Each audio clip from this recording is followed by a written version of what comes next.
Welcome back to the Group Practice Accelerator podcast, brought to you by Polaris Healthcare Partners, where we leverage decades of healthcare and business experience to drive growth in successful group practices just like yours. If you're a healthcare entrepreneur and you're interested in building, scaling, or exiting your group practice, you've found not only the industry's leading resource for business education, but a team of trusted advisors dedicated to helping you achieve and exceed your goals. In short, the team at Polaris creates clarity, confidence, and results. I'm your host, Jamie Falash, and the Group Practice Accelerator podcast is on the air. Well, hey, everybody. Thanks for joining me today for another episode. And I'm glad you're here because I was having a conversation with my colleague, Adin Bradley, a few days ago about blind spots on a totally unrelated to dental topic. But then we shifted gears back to chatting about Polaris and clients he's working with. And he started sharing some observations I think you're going to want to hear about. So stay with me. So if I get in my time machine and place myself back in my early-ish clinical days, I was loving my work, really confident in the care I provided, and, some of the ops side as well, because I hung on to that. I'd started at that practice years prior as a dental assistant, wore a lot of hats, worked my way through finishing my education, hygiene degree, yada, yada. I was in my little bubble, and it was a good bubble. I knew what I was doing, knew where I wanted to go, and the team did as well. But I had this moment after this conversation with Adin about blind spots, and I kind of got in my head about it, that maybe I didn't know during that time actually what I should have known, because perhaps there wasn't a lot of outside influence back in those dark ages. Social media wasn't a thing. I didn't go to a lot of conferences outside of Chicago midwinter. But what I'm trying to say here is I wonder what we could have achieved if our practice had had more outside perspective.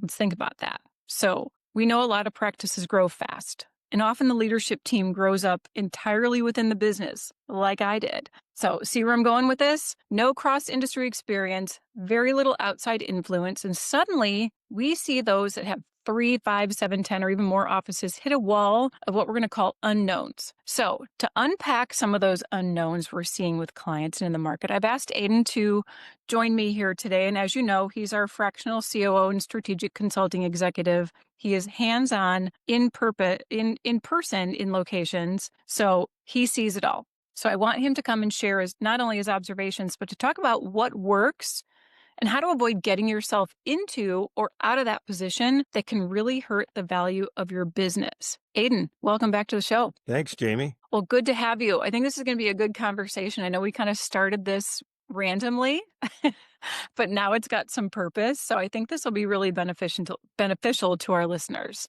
Yeah, a lot of our conversations happen organically as we talk, about our either current or, potential future clients that call and they're looking for some guidance because they have what, we refer to as known unknowns. They know that something is lacking. They can't put their finger on it, and they know they need some help.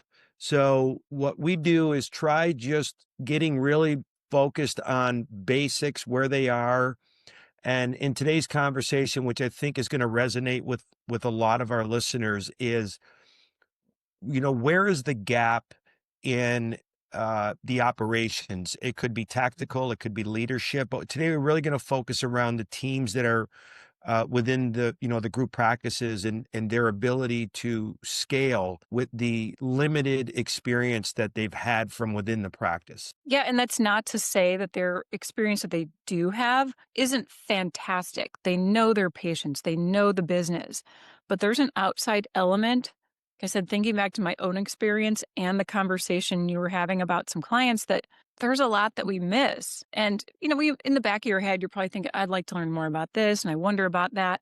But there's just so much, I think, when we grow from within that we're just not exposed to. It's not that it's anybody's fault. We just don't see it. So maybe we should start with that. When the leadership team is built from within, let's talk about some of the issues that you have seen there in terms of blind spots and maybe some examples if you have some. Yeah, I think, first to kind of touch back on the theme is that as these groups scale quickly, they have opportunities either, for potential de novo or an acquisition. Often the leadership team are made up of of internal team members. Hmm. They haven't had a chance to bring in outside perspectives yet. And this is where the blind spots start to show, particularly around operations, people, finance, even risk and compliance. We can kind of touch on this. So, this episode is going to uncover where those gaps are and how an outside advisor can help close them and get their leadership team to be more aligned in building that group practice and exposing them to things that they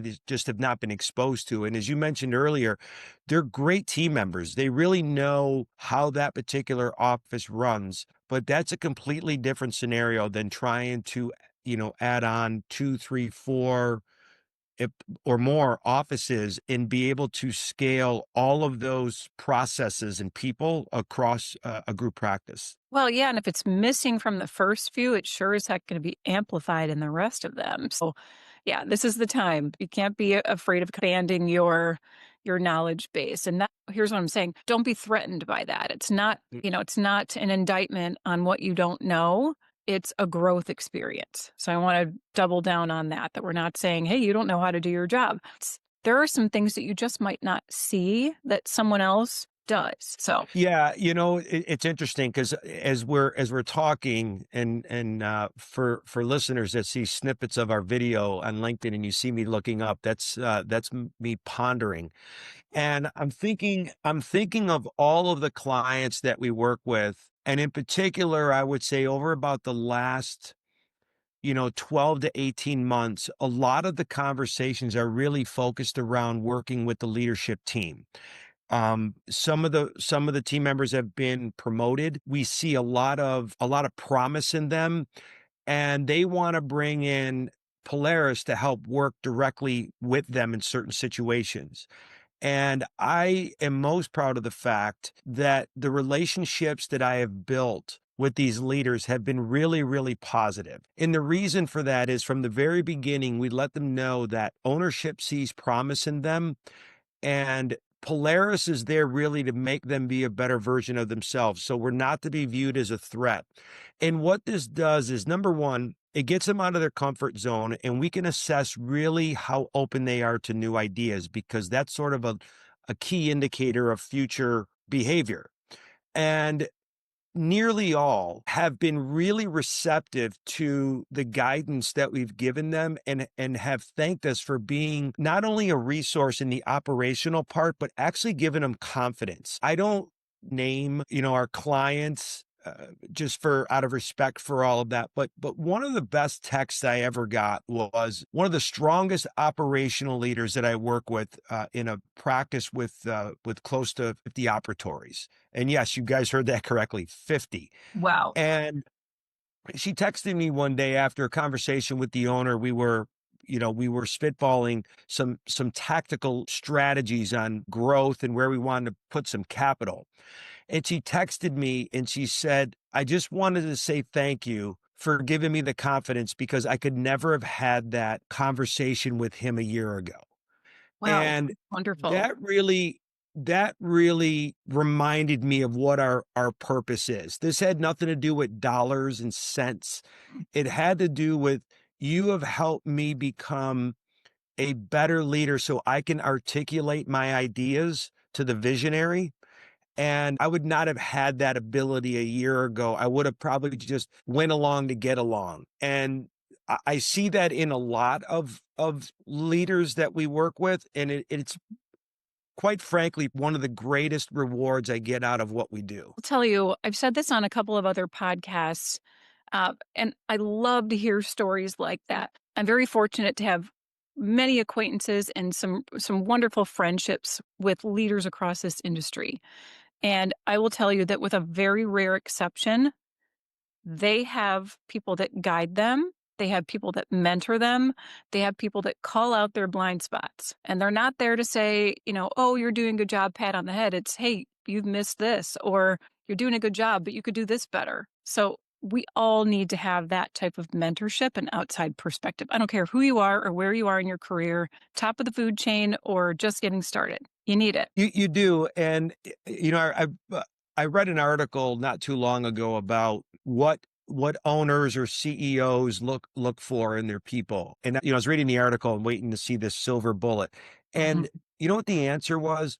They take away stress from the leader, take away the personalities, take away the interpersonal relationships, which, need to be on solid ground, but they take away stress from the decision makers so they can focus solely on the vision and the growth in how they can sort of from a macro level grow their business as a CEO.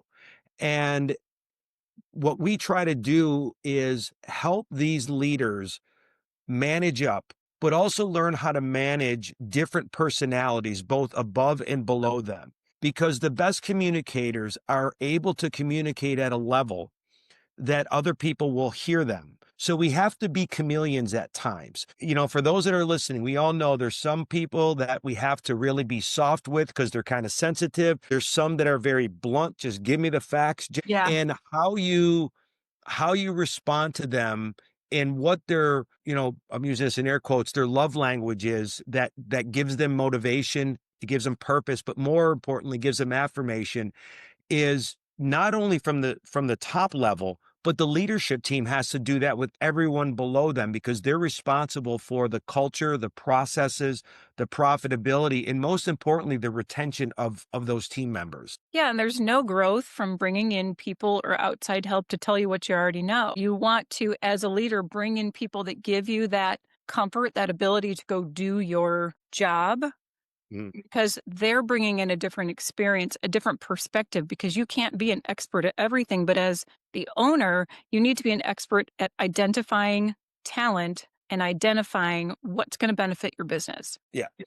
Yeah, filling the gap. and yes, and I'll say just real quickly, one example is when we talk about getting them out of their comfort zone is that often in a one or maybe two practice group, decisions are made really from habit rather than best practice or benchmarking, right? Yeah. And we hear this all the time. It's the way we've always done it. No, I So, hate that. It's like a yeah, pet peeve of mine. and I can generally tell from the first question with a leader, I always start with define your role to me. What are you responsible for? And when I hear I just put out fires, I know I've mentioned that Mhm. before, is nails on a chalkboard for me. That's queuing up that the business is running them and they're not running the business.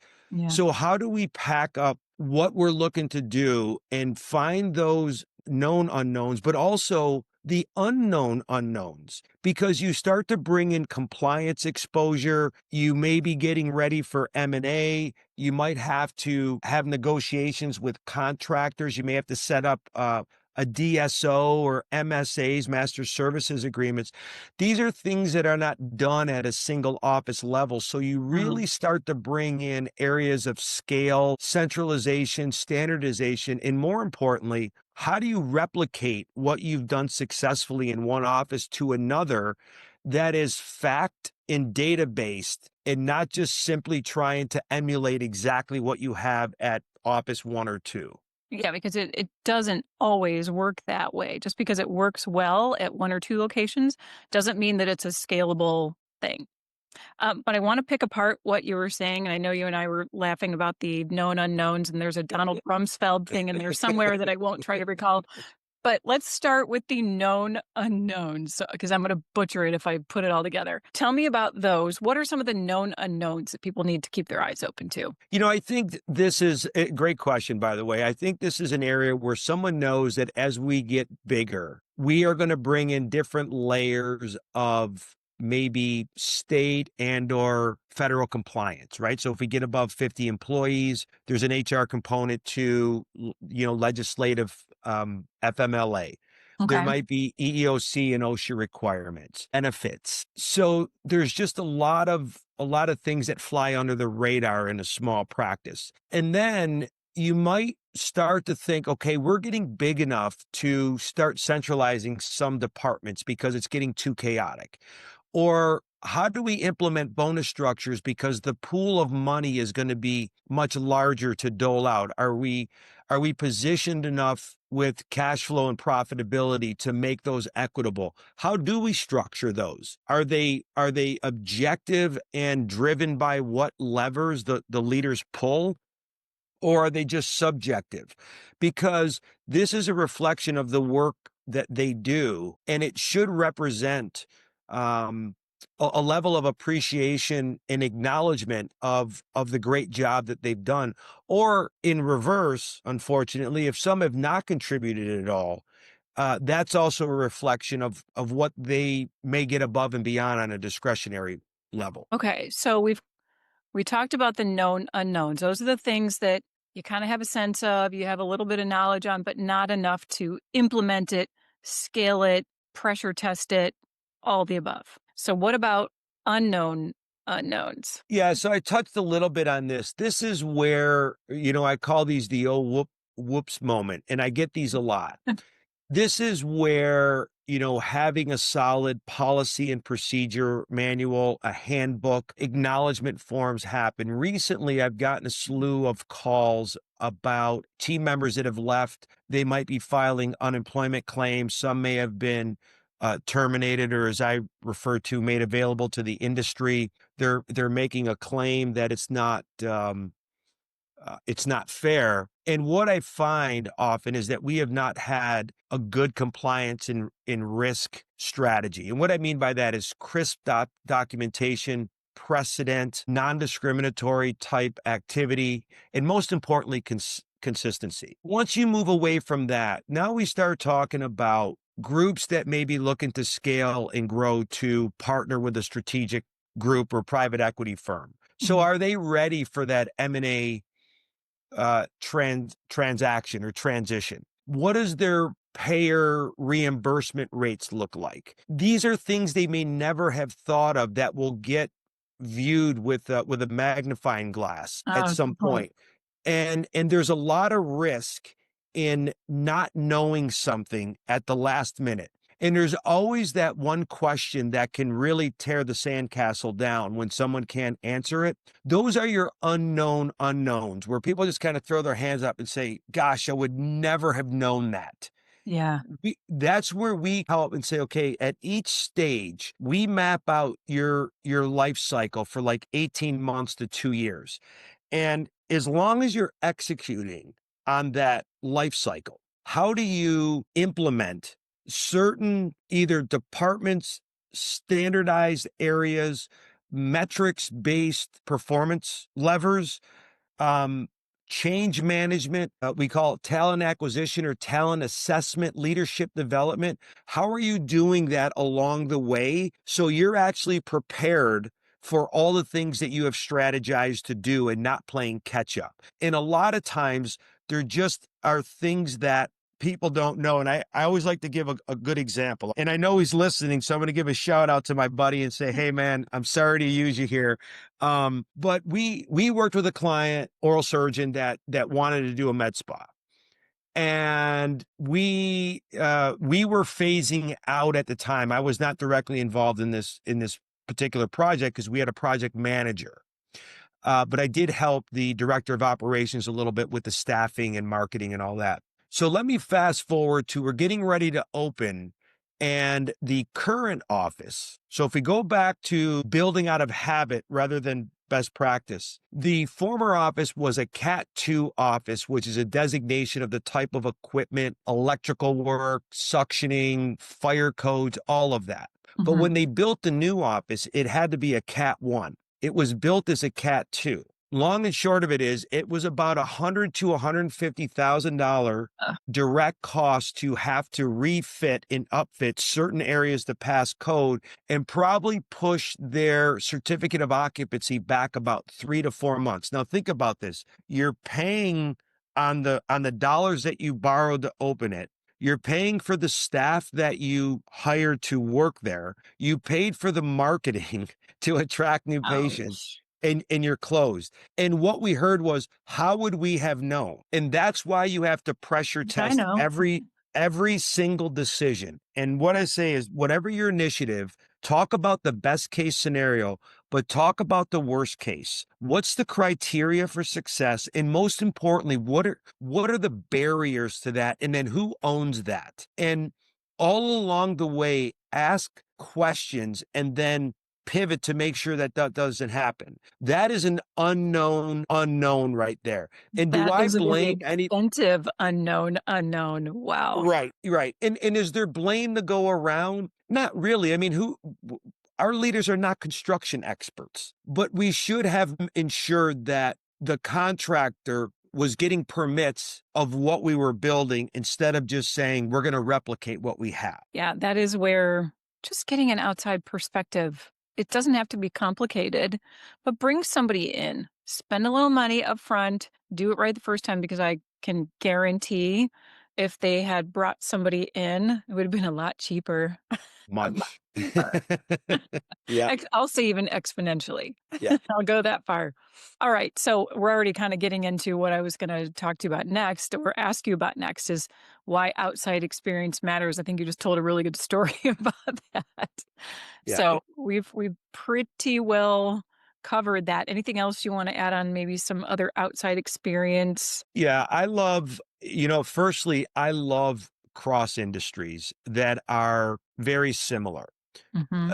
Particularly in healthcare and even retail and hospitality, because there's a customer service level there when it comes to our front desk people, anyone that's client facing that isn't, requiring a particular license or certification. But many practices, and we work outside of dental, veterinary care, podiatry, plastic surgery, the common denominator here is that they are all provider driven with a fixed cost structure.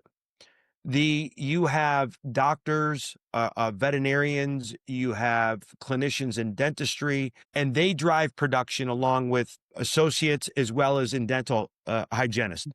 So, but your fixed cost structure is how are you managing your expenses against all of that revenue? So what this prevents is reinventing the wheel and really getting an outside perspective from others in other industries that say, this worked for us. Why couldn't it work here? And it served me well in my career in the corporate world because I was able to transition I had C-level positions in both EMS and urgent care.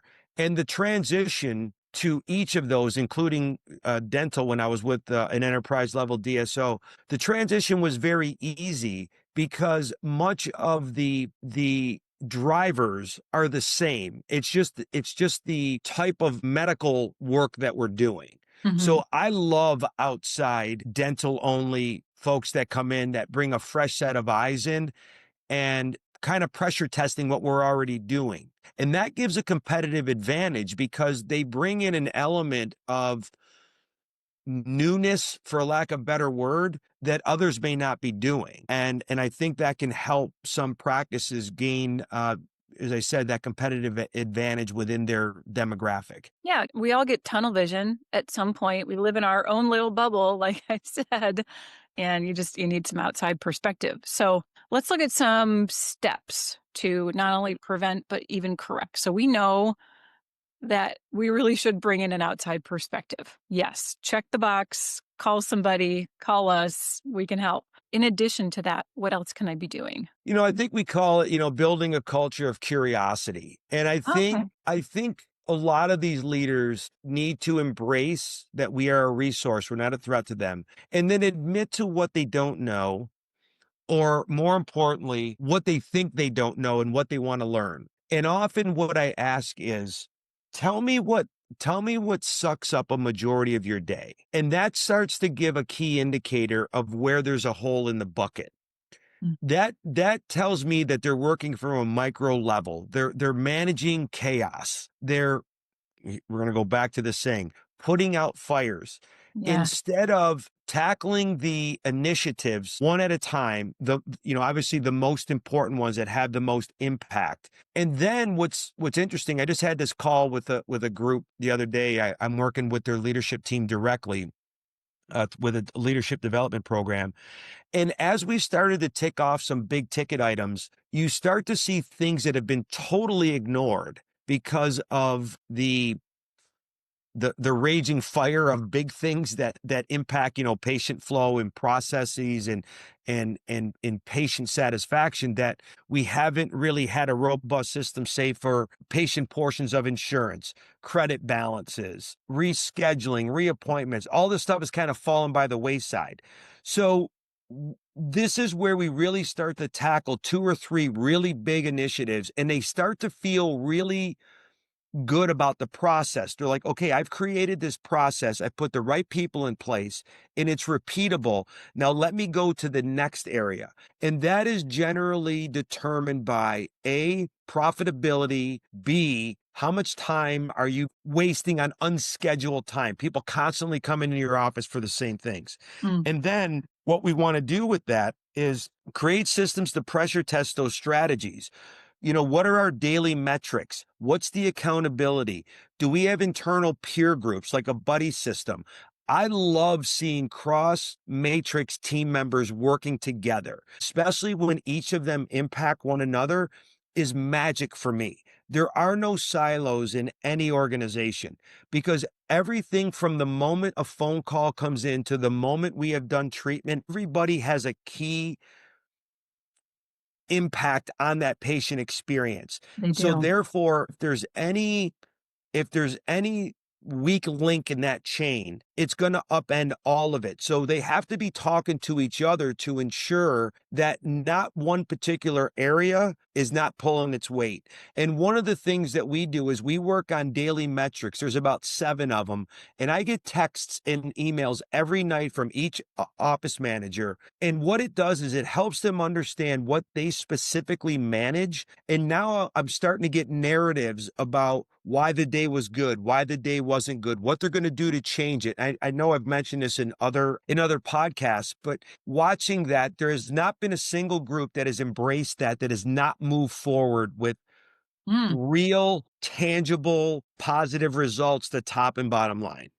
Not one. But do you find that that takes a little bit where they're just kind of reporting in, and then you start to see the thought process behind it where they're like, "Hey, here's what I could do different." They're starting to recognize it on their own. Y- Yeah, this really brings a smile to my face, because at first it's like, really, we're already looking at this. And then I'm like, Mm. are you really? Because this metric here doesn't look very good.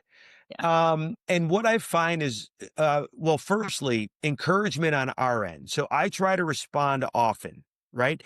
Even if it's just an emoji. I want them to understand that their work is not going unnoticed. And what I have found is, just organically, they start to look at where their blind spots were and how they correct them. And they quickly turn weaknesses into strengths.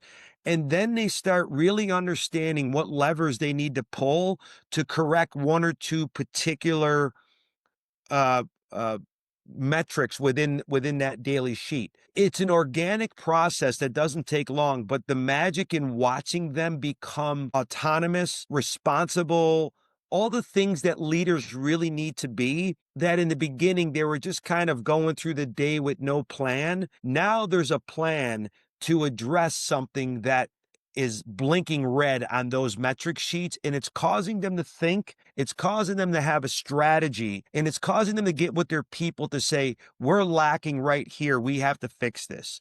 And it's proven to work, because we see noticeable improvement in each of our clients' modeling as we go through, like where we started and then through the journey, and we can map all of this very easily. If we are sitting down with a client like we do, and we're starting with their vision in mind, meaning 5, 10, 15 years down the road, then you know how to map out that 12, 18 months to take off maybe a bite-sized piece of that that's more scalable.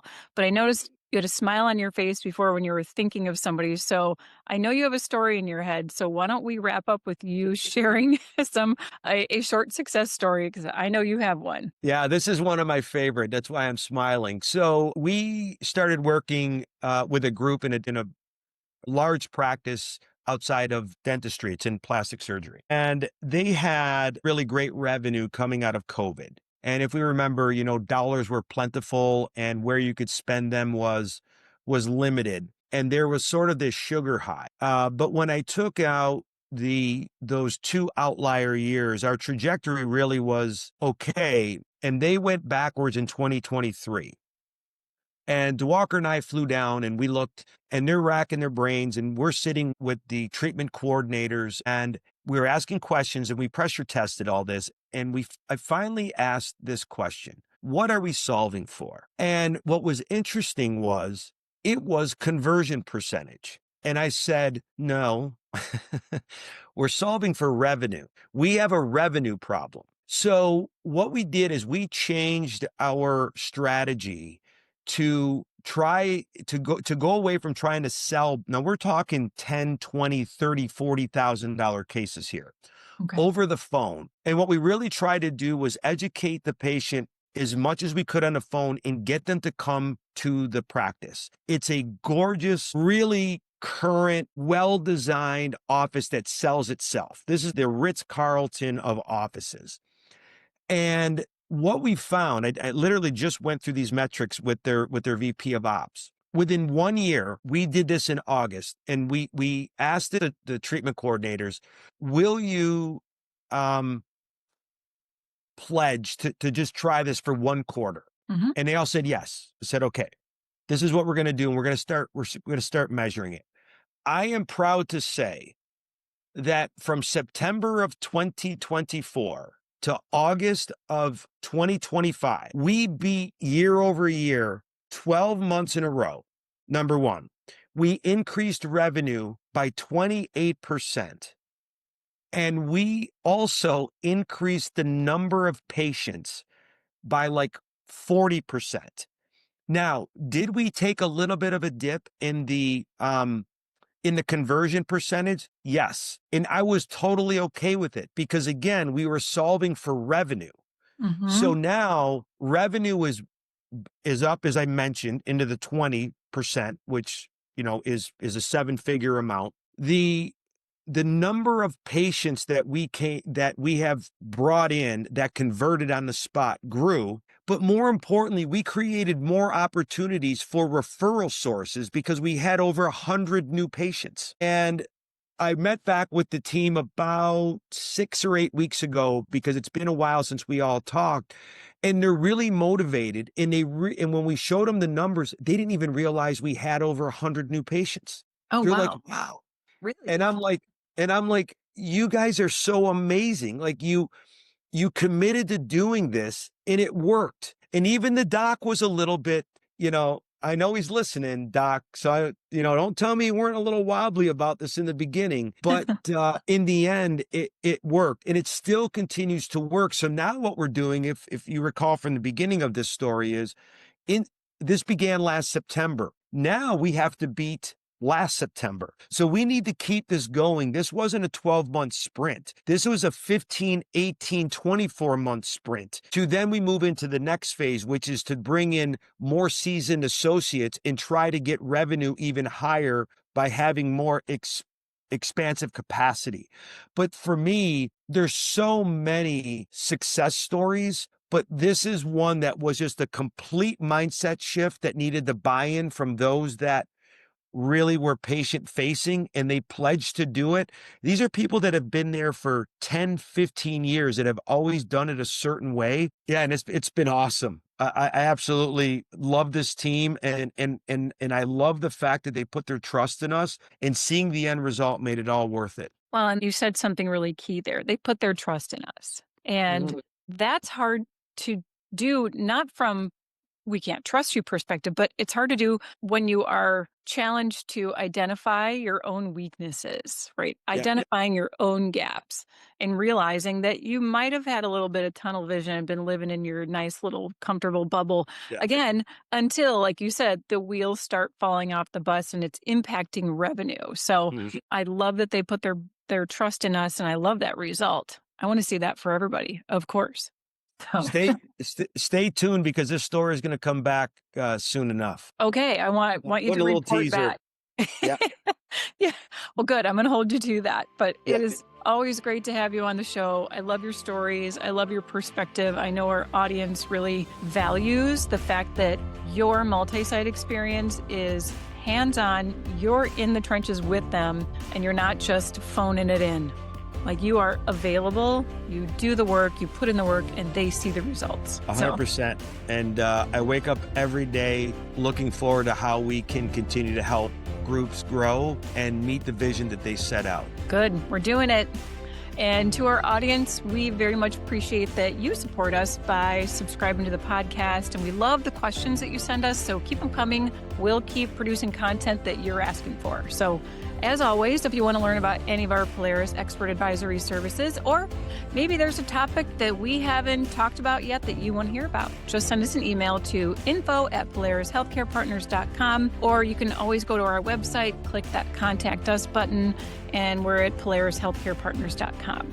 So thanks again for being a loyal listener and subscriber. If you enjoyed today's episode, please share it with a colleague and be sure to leave us a rating on your favorite podcast platform. We'll see you on the next episode of the Group Practice Accelerator Podcast.